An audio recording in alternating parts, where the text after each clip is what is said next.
C'est toi qui commence ou c'est moi? C'est moi. Alors vas-y, go. Couturier, couturière, bonjour à tous, bienvenue dans cette nouvelle vidéo. Alors aujourd'hui, on va faire une boîte à crayons. Un pot. Oui, Un petit pot à crayon que vous allez pouvoir poser sur votre bureau comme ceci, rangé à l'intérieur des... Alors nous on a mis des crayons, évidemment c'est un pot, vous mettez ce que vous voulez. Mais on s'est dit que pour la fin d'année, pour faire un petit cadeau à son maître ou à sa maîtresse, ça pouvait être une bonne idée quoi. ou à tout le monde. Ou à tout le monde, si tu as envie de le garder pour toi, il n'y a pas de souci quoi. Voilà. Est-ce que c'est difficile? Non, C'est très facile. Qui va faire la couture de ce truc-là? moi. Voilà, si une petite fille de 8 ans peut y arriver, je pense qu'on peut toutes et tous y arriver également. C'est que des coutures en ligne droite, il n'y a pas de choses compliquées à faire a priori, donc ça devrait aller.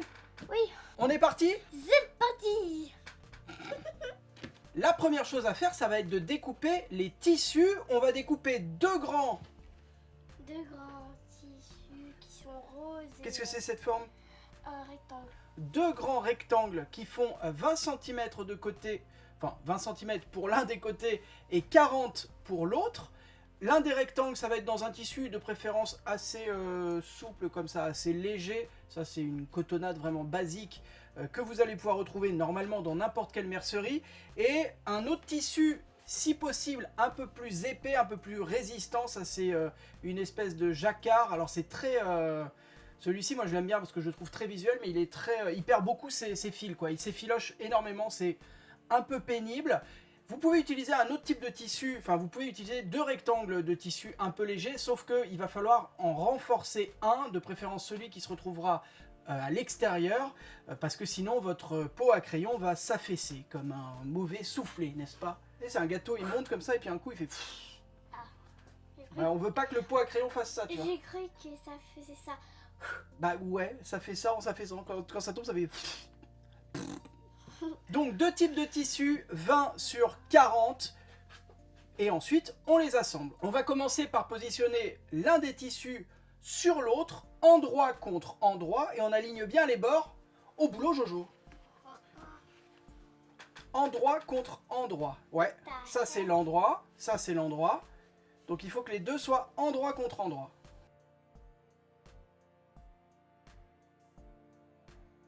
On va bien aligner tous les côtés, tous les bords. À la machine à coudre, on va piquer ici et ici. Ok? Oui. Tu mets des petites épingles? Enfin, ça c'est des pinces, mais t'as compris quoi. Et direction la machine à coudre. Go! Et t'oublies pas un truc? On pique juste là. Bien à 1 cm, un peu moins, regarde. Hop, comme ça, je pense que là t'es bien à 1 cm. Et tu commences par une marche arrière, jusqu'à quasiment sortir du tissu. Et marche avant. Vas-y. Et tu guides le tissu. Tu peux enlever le doigt. Tu peux enlever le doigt et guider le tissu pour qu'il reste bien, tu vois qu'il y ait juste un tout petit bout comme ça qui dépasse. Et marche arrière sur 2 points. Et marche avant encore. 2 points. 1, 2, stop. Stop. Tu retires l'aiguille. Tu remontes les... Ah bah elle est déjà sortie.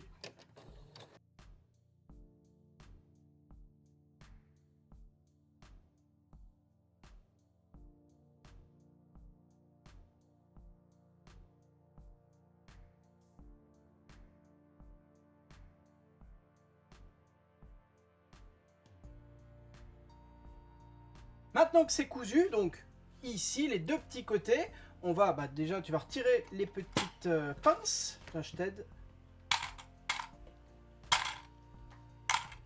Et on va, alors attention, ouvrir les coutures au fer à repasser. Donc le mini fer à repasser qui va bien, c'est plus léger que la centrale vapeur, ça chauffe quand même, va falloir faire gaffe. J'ai pas envie de le faire. Eh ben je le fais, il n'y a pas de souci. Ouais. Ok? On va juste ouvrir les coutures au fer, donc les deux coutures que nous venons de faire. Hop, on va les mettre comme ceci. On va les écarter avec les doigts. et on va venir donner un coup de fer à repasser et comme ça ce sera plus joli par la suite. Les côtés là que nous venons de coudre, en fait c'est le dessus du pot à crayon, donc c'est mieux si c'est joli, si c'est bien cousu, etc. Donc on ouvre les coutures au fer, c'est parti. Ah, tadam. Hop, on va enfiler le tissu comme ceci. On va écarter les marges avec les doigts. Et avec le fer à repasser et un peu de vapeur, on va venir donner un coup. Ok? On branche.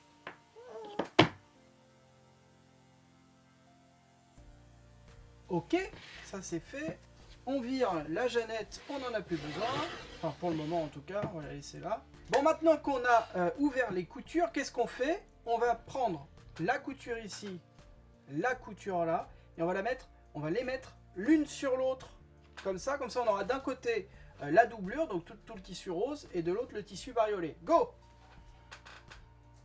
Comme ça, tu ouvres les deux trucs, les deux rectangles, et tu les mets l'un sur l'autre. Et on va faire en sorte que la couture ici soit bien en face de l'autre ici. Ok? Donc décale un tout petit peu. Regarde, comme ça. Attends. Hop. Là on est bien en face, tu dirais? Oui. Ici aussi. On valide ça? Oui. Allez, petite pince ou petite épingle tout le long pour éviter que ça bouge. Commence par les coutures ici, comme ça les deux coutures elles bougent pas. Et à la machine à coudre, attention c'est important parce que si on oublie, après on pourra pas retourner le pot à crayon. On va laisser une ouverture, là, ça fait quoi ça? 5 cm, 6 cm à peu près, à vue de nez? 2. 2? Attends, on va mesurer. 5, 6, ok? Hop, on va se mettre des repères. Moi je les mets en vert comme ça, on n'oublie pas. On va se mettre des repères comme ça. Et donc à la machine, on va piquer tout le long comme ceci, s'arrêter au premier repère, reprendre la couture là jusqu'au bout et la même chose de l'autre côté. Mais alors de l'autre côté, on va pas laisser l'ouverture, on va piquer tout le long. Ok? Tu mets des petites épingles ou des petites pinces tout le long, comme ça on passe ensuite à la machine?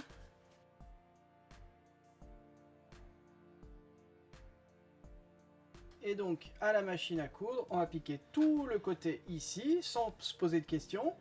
Et l'autre côté là, en laissant une ouverture dans la doublure de 5-6 cm environ, ok? Et tout le reste après. Go, machine.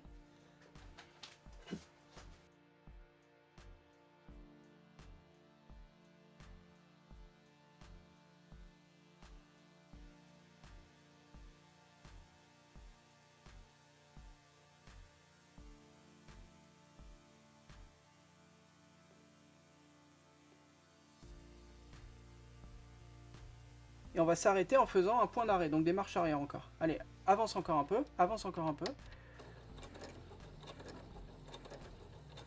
Là tu t'arrêtes. Marche arrière sur 2 points. Encore un. Marche avant, comme ça on est sûr que ça tient bien. 1, 2, stop. Là tu peux retirer. Et on va recommencer la couture ici.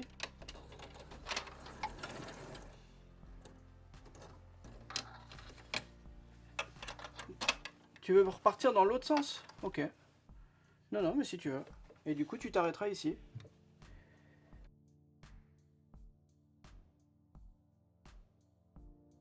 Quelques petits points. Et on va finir en faisant toujours un point d'arrêt. Attention tes doigts. Encore, encore.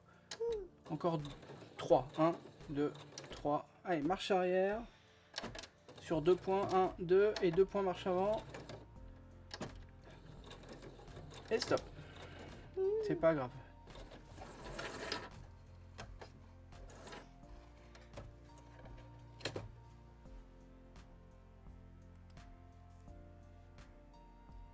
Bien, maintenant qu'on a cousu le long côté ici et le long côté là, en laissant donc une ouverture en bas, parfait, dans la doublure, on va former la base de ce pot à crayon, c'est-à-dire que le haut du pot à crayon est circulaire, mais la base est carrée ou rectangulaire, hein, parce que je ne suis pas sûr qu'on ait les 4 côtés de la même longueur. C'est au programme ça de l'école, non? Le carré? C'est plutôt le cube. Le cube, oh pardon. Donc on va faire ça et pour former une base, on va simplement, donc on a le tissu qui est comme ça, on va tirer comme ceci. Tu vois l'idée? Oui. Et comme ça va former des petites, je sais pas, des petites oreilles de chaque côté. Et ces oreilles, nous allons simplement les coudre comme ça et comme ça. On va faire ça proprement, hein? Oui. Donc, on a tiré de chaque côté pour former, hop, les petites oreilles. On va mettre en fait le côté qu'on a cousu avec le milieu du fond du rectangle. Hop. Et là, ce qui va se passer, c'est qu'on va tracer un trait ici. Et ce trait, il va falloir qu'il fasse 10 cm. C'est possible ça? Oui. Tu veux le faire?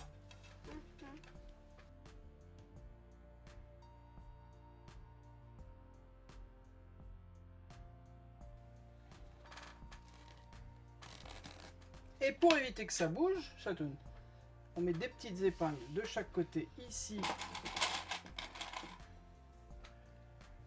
et là. Voilà, et regarde, c'est bien là, on le voit quand même. Oui. Et on va piquer donc comme ça, directement. On va faire la même chose sur les 3 autres côtés.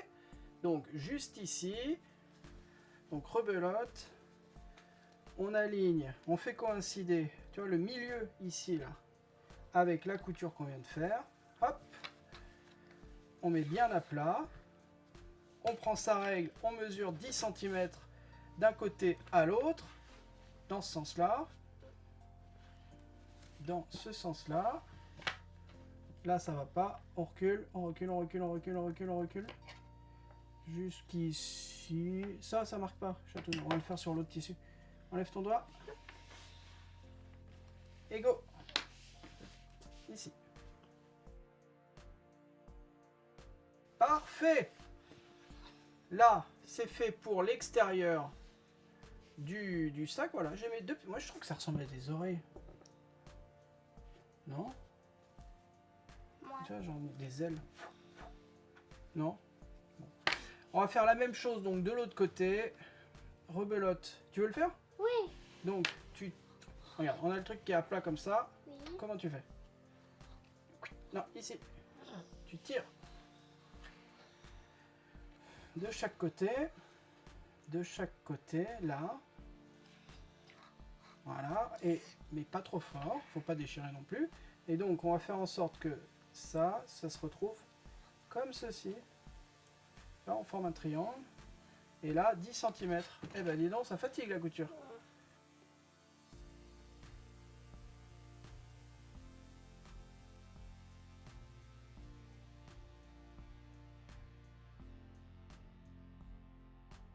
Et retour à la machine à coudre. Go! On se met bien comme ça. On va faire passer le fil comme il faut. Et on y va comme ça. Là, tu piques tout le long.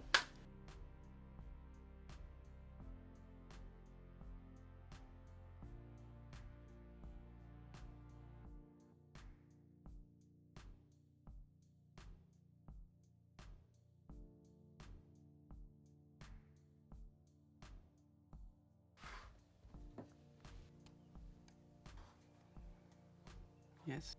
Wow.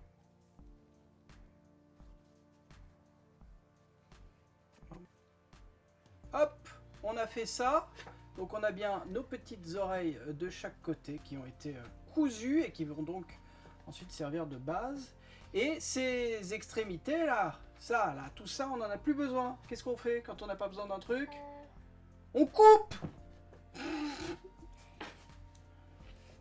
Paire de ciseaux de compète, hein. Dans l'autre sens. Ouais. Attention, hein. Donc tu vas couper juste au-dessus du... Attends, on va se mettre bien à plat. Juste au-dessus du point là qu'on a fait, sans couper la couture, parce que sinon il faudra refaire.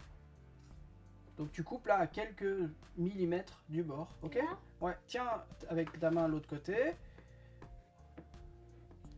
Et on coupe tout le truc, tout ce qui dépasse, sans couper le fil, évidemment. Wouh! Voilà. On supprime donc les petites extrémités dont on n'a plus besoin et qui vont gêner, qui vont faire des bourrelets ensuite.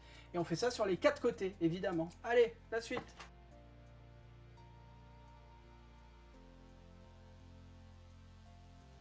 Et maintenant, par l'ouverture qu'on a laissée dans la doublure, nous, hop là, elle est juste ici. On va retourner le pot à crayon sur l'endroit. Tu sais faire ça? Non. Donc, on a une ouverture ici. Et on va faire tout repasser comme ça. Ah oui! Ah ben oui!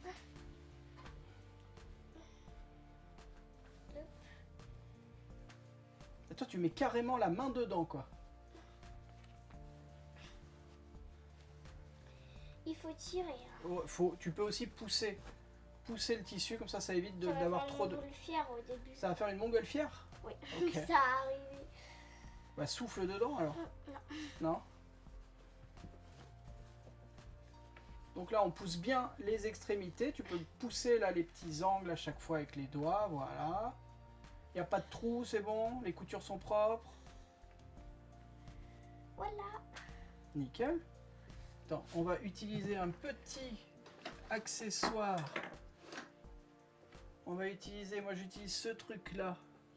Ce petit accessoire pour repousser les angles par l'ouverture. Tu vois, on met le truc à l'intérieur. Et ensuite, on vient repousser gentiment. Pas trop fort parce que sinon on va trouver notre tissu, ce serait dommage. Et voilà, c'est fini. Merci à tous d'avoir suivi cette vidéo jusqu'ici. Si. C'est bien? Oui. On garde ça comme ça? Oui, oui. Ça, c'est un super pot à crayon? Non. Ouais, on va finir quand même.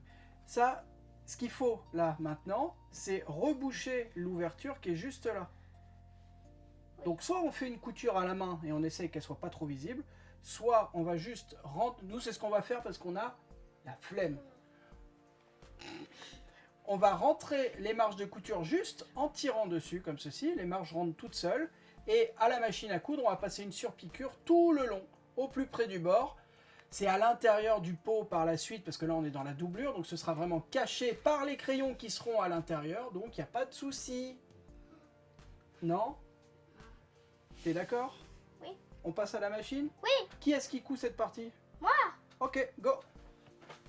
Oublie pas. Tu piques au plus près. Cette fois on n'est pas à 1 cm du bord, on est au plus près du bord, ok? On met le truc bien à plat, comme ceci. Regarde, le début de l'ouverture, elle est là. Elle est là. Hop. Et comme d'habitude, on va planter l'aiguille. On va tirer, voilà. Et on va commencer en faisant une petite marche arrière.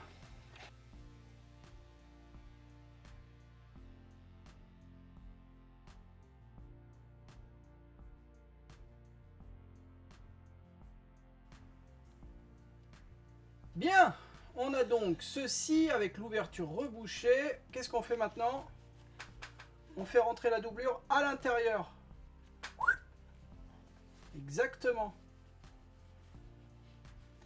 Et on va s'arranger pour avoir le tissu extérieur à l'extérieur et le tissu de doublure à l'intérieur. Voilà. Regarde, là pour que ce soit joli tout autour, on va bien mettre les deux tissus les uns sur les autres. Et on va surtout donner un petit coup de fer à repasser pour être sûr que ce soit nickel. Tu veux le faire? De quoi? Donner le petit coup de fer à repasser. Non.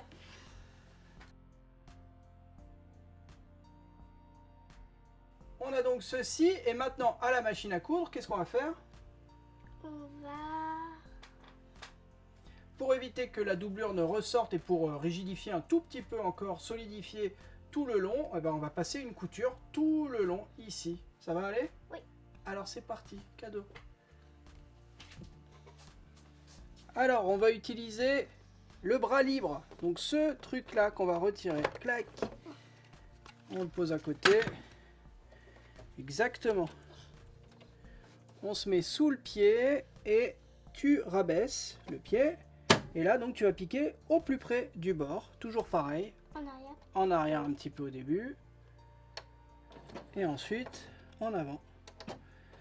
Et donc tu vas faire rouler le petit pot à crayon le long de la machine.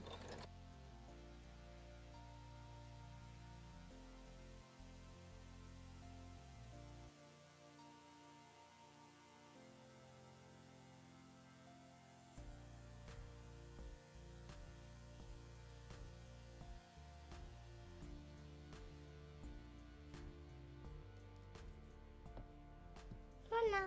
Et le petit pot à crayon est maintenant terminé. On a bien la couture tout autour parfaite, l'intérieur entièrement doublé, on a rebouché les trous.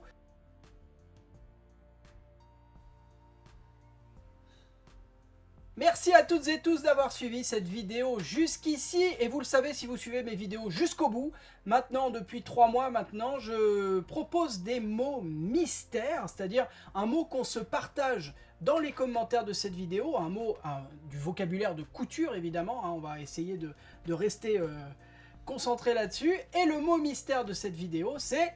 L'aiguille. L'aiguille. Et une aiguille, qu'est-ce que c'est? Eh ben, c'est comme une aiguille, mais sauf que, en fait, si vous avez des trucs et que vous dites, oh, où est-ce qu'elle est mon aiguille? Eh ben, elle est là. Et ça sert à, par exemple, si vous avez... Des tissus à assembler? Oui. Ouais. Eh ben, ça sert à ça. Ça sert À faire ça. à transpercer? Oui, comme une vague. Comme une vague. Bref, si vous voulez en savoir plus sur les aiguilles, j'avais fait une vidéo dédiée aux aiguilles que je vous remets. Alors je crois que c'est... Non, c'est de ce côté? C'est quel côté les petites bulles là? Je crois que c'est là. Je vous remets juste ici. Vous saurez tout sur quelle aiguille choisir en fonction du type de tissu que vous êtes en train de coudre, en fonction de l'épaisseur, en fonction du type de fil. Tout est là, ce sera beaucoup plus simple. Si vous voulez nous soutenir, qu'est-ce qu'il faut faire? Likez et abonnez-vous, ça nous ferait très plaisir. Tout à fait. Et puis vous pouvez évidemment laisser un commentaire avec le mot mystère. Moi je vous dis à vendredi pour une nouvelle vidéo. D'ici là, prenez soin de vous. Bonne couture. Bye bye.